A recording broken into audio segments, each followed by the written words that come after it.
Praise the lord. మన ప్రభువైన యేసుక్రీస్తు అతి శ్రేష్టమైన నామములో ఈ అనుదిన దైవ కృపా కార్యక్రమాన్ని వీక్షిస్తున్న దేవుని ప్రియులైన ప్రతి ఒక్కరికి నా హృదయపూర్వక వందనాలండి. అందరికీ వందనాలు.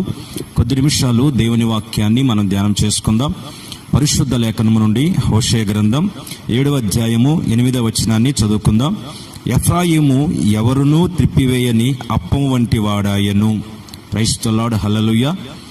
ఎఫ్రాయిమును గురించి దేవుడు ఒక మాట మాట్లాడుతూ ఉన్నాడండి.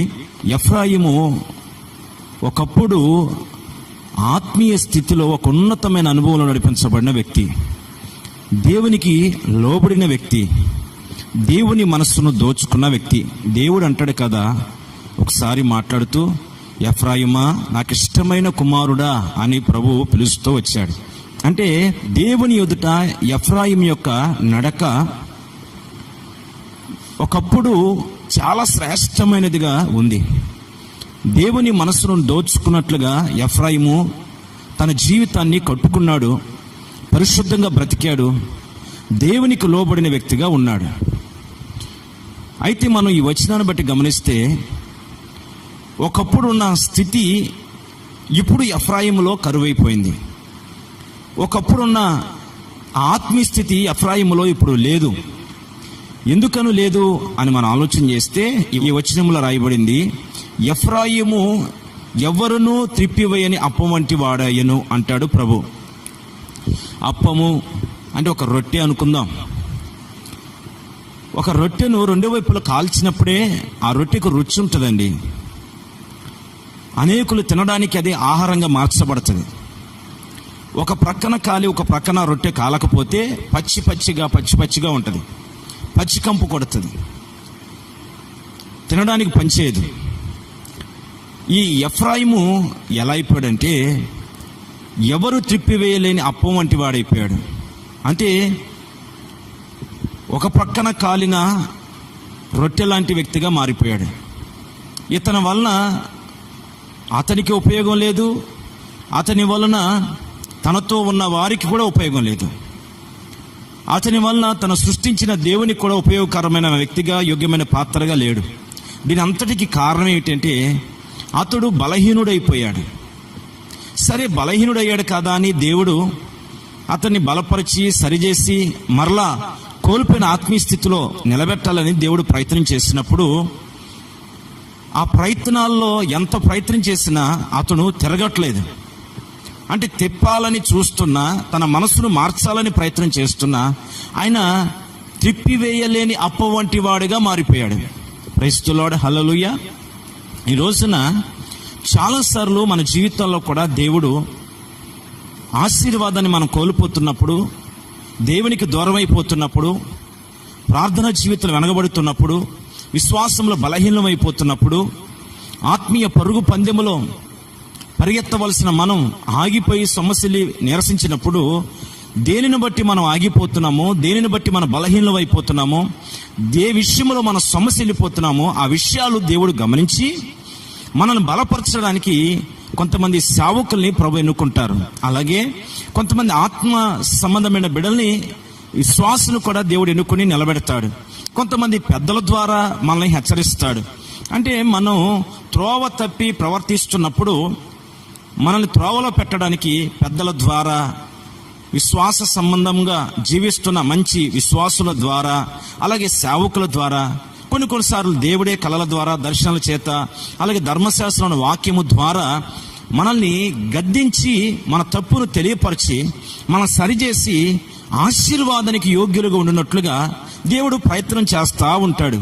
అయితే ఆయన ప్రయత్నం చేసినప్పుడు ఎఫ్రాయిములాగా ఆయనకు లోబడిన వ్యక్తులుగా మనం ఉంటే దాని వలన భయంకరమైన నష్టం మన జీవితంలో వాటిల్లుతుంది.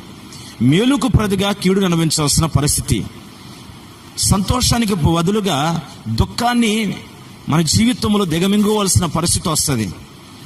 సంతోషించవలసిన నీవు కన్నీరు విడవలసిన పరిస్థితులు వస్తాయి. ఎందుకంటే లేఖనములో రాయబడుతుంది, నాకు వేరుగా ఉండి మీరు ఏమి చేయలేరు అని ప్రభు అంటున్నాడు. ఈ రోజున ఈ భూలోకములో నిండు ఆయుష్తో, ఆరోగ్యముతో, ఆశీర్వాదముతో మనం బ్రతకాలంటే దేవునితో కలిసి మనం నడిచినప్పుడు, దేవుని యొక్క ఉపదేశానికి లోబడినప్పుడు, దేవుని చిత్తాన్ని మనం నెరవేర్చినప్పుడే ఈ భూలోకములో మన సమర్థత కలిగిన ఒక కుటుంబస్తునిగా, ప్రార్థన పన్నిగా, ఒక విశ్వాసిగా, ఒక ఉన్నతమైన ఆత్మసంబంధమైన బిడగా మనం నిలవగలం. ఆయనతో కలవకుండా, చేతులు కలపకుండా, ఆయనతో నడవకుండా, ఆయన చిత్తానికి లోబడకుండా మనం ప్రవర్తించినంత కాలం ఏ మేలు కూడా మనం అనుభవించలేని పరిస్థితి. ఈరోజు ప్రియ దేవుని బిడ్డలారా, ఎఫ్రాయిము గురించి మాట్లాడినప్పుడల్లా ప్రభు చాలా దుఃఖపడుతూ ఉన్నారు. ఎందుకనంటే ఎంత త్రిప్పాలని ప్రయత్నం చేసినా ఎఫ్రాయిము దేవునికి లోబడని వ్యక్తిగా ఉన్నాడు. ఈ రోజున మరి నీవెలా ఉన్నావు? నీ సమస్యల కారణం ఏమిటి? కొరిగిపోవడానికి కారణం ఏమిటి? నీ మనసులో కలవరాల కారణం ఏమిటంటే దేవుడు నిన్ను త్రిప్పాలని ప్రయత్నం చేస్తున్నప్పుడు ఒక ఆత్మ సంబంధమైన బిడగా దేవుని యొక్క నడిపింపుకు లోబడకపోవడం, ఆయన గద్దించినప్పుడు గద్దింపుకు లోబడకపోవడం. లేఖనంలో చక్కటి మాట ఉంది, గద్దించినప్పుడు లోబడితేనంట అది మనకు తైలాభిషేకముగా మార్చబడుతుందంట. అంటే అది గొప్ప ఆశీర్వాదాన్ని మనకు కలుగు చేస్తుంది. ఈ రోజున గద్దింపుకు లోబడే బిడ్డగా నువ్వు ఉంటే నీ భవిష్యత్తులో గొప్ప ఆశీర్వాదాన్ని చూస్తావు. పెద్దలని గద్దిస్తున్నారు, నీ తల్లిదండ్రులని గద్దిస్తున్నారు, నువ్వు త్రోవ తప్పి ప్రవర్తిస్తుంటే నీకు మేలు కలగాలని నీ సేవకులు నిన్ను గద్దిస్తూ ఉన్నారు. ఆ గద్దింపుకి నువ్వు లోబడితే అది నీకు తైలాభిషేకం. ఇక్కడ కీర్తనాకారుడు అంటాడు, గద్దింపు నేను త్రోసివేయకుందును గాక అంటాడు. అంటే నేను ఎన్నడూ కూడా నీతిమంతుల గద్దింపును తిరస్కరించను. ప్రైజ్ ది లార్డ్, హల్లెలూయా. ఎందుకని కీర్తనాకారుడా అని మనం అడిగితే అతగాడు చెప్తాడు, వారు నీతిమంతులు నన్ను గద్దించుట నాకు ఉపకారము, నాకు మేలు, నాకు మంచిగా జరుగుతుంది వాళ్ళ గద్దింపు వలన అంటాడు. ప్రియ దేవుని బిడ్డలారా, ఈ వాక్యం వింటున్నప్పుడు మరి నీతిమంతులు గద్దించినప్పుడు లోబడగలుగుతున్నావా? లోబడితే అది నీకు ఉపకారం. కనుక ఈరోజు ప్రభు ఎందుకో నిన్ను నన్ను ప్రేమించి మనతో మాట్లాడుతున్నాడు. ఆయన గద్దించినప్పుడల్లా, ఆయన ఉపదేశించినప్పుడల్లా ఆయన ఉపదేశానికి, ఆయన గద్దింపుకు లోబడి సకల ఆశీర్వాదాలు పొందుకుందాము గాక. ఆమేన్. తలలు వంచండి, ప్రార్థన చేసుకుందాం. ప్రేమగల తండ్రి, ప్రభువానికి స్తోత్రం. విన్న వాక్యాన్ని బట్టి నీ బిడ్డల కొరకు ప్రత్యేకంగా ప్రార్థన చేస్తున్నాను. గద్దింపుకు లోబడినప్పుడు మాకు అది ఉపకారముగాను, అది మాకు జీవంగాను మార్చబడుతుందని లేఖనం ద్వారా మమ్మల్ని హెచ్చరిస్తూ వచ్చారు. మాలో ఏ తప్పులున్నా, ఏ బలహీనతలున్నా నీ మాటకు మేము లోబడి సరిచేసుకునే ఆ కృపను మా అందరికీ మీరు దయచేయమని ప్రార్థన చేస్తున్నాను.